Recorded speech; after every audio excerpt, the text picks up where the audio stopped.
The Tale of Mr. Tod by Beatrix Potter.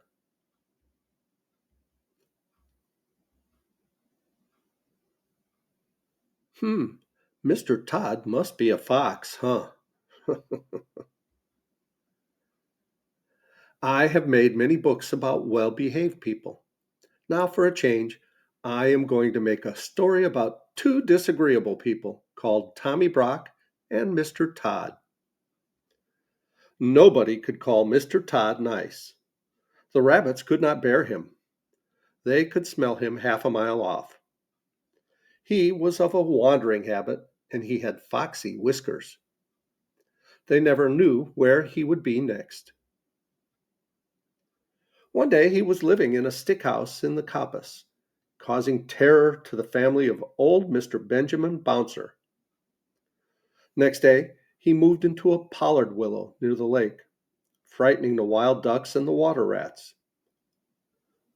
In the winter and early spring he might generally be found in an earth amongst the rocks at the top of Bull Banks and under Oatmeal Crag.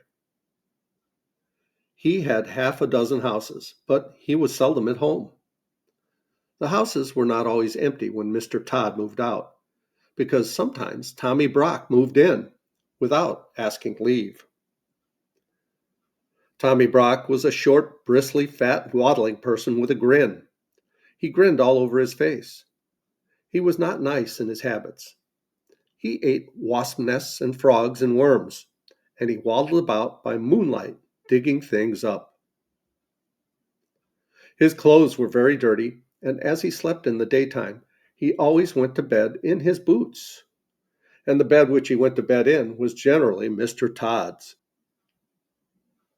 Now, Tommy Brock did occasionally eat rabbit pie, but it was only very little young ones, occasionally, when other food was really scarce. He was friendly with old Mr. Bouncer. They agreed in disliking the wicked otters and Mr. Tod. They often talked over that painful subject. Old Mr. Bouncer was stricken in years. He sat in the spring sunshine outside the burrow in a muffler, smoking a pipe of rabbit tobacco. He lived with his son Benjamin Bunny and his daughter-in-law Flopsy, who had a young family. Old Mr. Bouncer was in charge of the family that afternoon because Benjamin and Flopsy had gone out. The little rabbit babies were just old enough to open their blue eyes and kick. They lay in a fluffy bed of rabbit wool and hay in a shallow burrow, separate from the main rabbit hole. To tell the truth, old Mr. Bouncer had forgotten them. He sat in the sun and conversed cordially with Tommy Brock, who was passing through the wood with a sack and a little spud which he used for digging, and some mole traps. He complained bitterly about the scarcity of pheasants' eggs and accused Mr. Tod of poaching them. And the otters had cleared off all the frogs while he was asleep in winter. I have not had a good square meal for a fortnight. I'm living on pig nuts. I shall have to turn vegetarian and eat my own tail, said Tommy Brock. It was not much of a joke, but it tickled old Mr. Bouncer because Tommy Brock was so fat and stumpy and grinning. So old Mr. Bouncer laughed and pressed Tommy Brock to come inside to taste a slice of seed cake and a glass of my daughter Flopsy's cowslip wine. Tommy Brock squeezed himself into the rabbit hole with alacrity. Then old Mr. Bouncer smoked another pipe and gave Tommy Brock a cabbage leaf cigar, which was so very strong that it made Tommy Brock grin more than ever, and the smoke filled the burrow.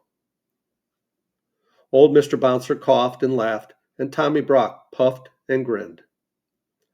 And Mr. Bouncer laughed and coughed and shut his eyes because of the cabbage smoke. When Flopsy and Benjamin came back, old Mr. Bouncer woke up. Tommy Brock and all the young rabbit babies had disappeared. And that Tommy Brock eats rabbit pie sometimes. Oh no! Mr. Bouncer would not confess that he had admitted anybody into the rabbit hole. But the smell of the badger was undeniable, and there were round, heavy footmarks in the sand. He was in disgrace. Flopsy wrung her ears and slapped him. Benjamin Bunny set off at once after Tommy Brock. There was not much difficulty in tracking him. He had left his footmark and gone slowly up the winding footpath through the wood. Here he had rooted up the moss and wood sorrel. There he had dug quite a deep hole for dog darnel, and had set a mole trap. A little stream crossed the way. Benjamin skipped lightly over Dryfoot. The badger's heavy steps showed plainly in the mud. The path led to a part of the thicket where the trees had been cleared. There were leafy oak stumps and a sea of blue hyacinths, but the smell that made Benjamin stop was not the smell of flowers. Mr. Tod's stick house was before him, and for once Mr. Tod was at home. There was not only a foxy flavor in proof of it, there was smoke coming out of the broken pail that served as a chimney. Benjamin Bunny sat up, staring. His whiskers twitched. Inside the stick house, somebody dropped a plate and said something. Benjamin stamped his foot and bolted. He never stopped till he came to the other side of the wood. Apparently, Tommy Brock had turned the same way. Upon the top of the wall, there were again the marks of badger, and some ravelings of a sack had caught on a briar. Benjamin climbed over the wall into a meadow. He found another mole trap, newly set. He was still upon the track of Tommy Brock. It was getting late in the afternoon. Other rabbits were coming out to enjoy the evening air. One of them, in a blue coat by himself, was busily hunting for dandelions. "Cousin Peter! Peter Rabbit! Peter Rabbit!" shouted Benjamin Bunny. The blue-coated rabbit sat up with pricked ears. "Whatever is the matter, Cousin Benjamin? Is it a cat or John Stoat Ferret?" "No, no, no! He's bagged my family. Tommy Brock, in a sack. Have you seen him?" "Tommy Brock? How many, Cousin Benjamin?" "7, Cousin Peter, and all of them twins." "Did he come this way? Please tell me quick." Have you ever heard of 7 twins before?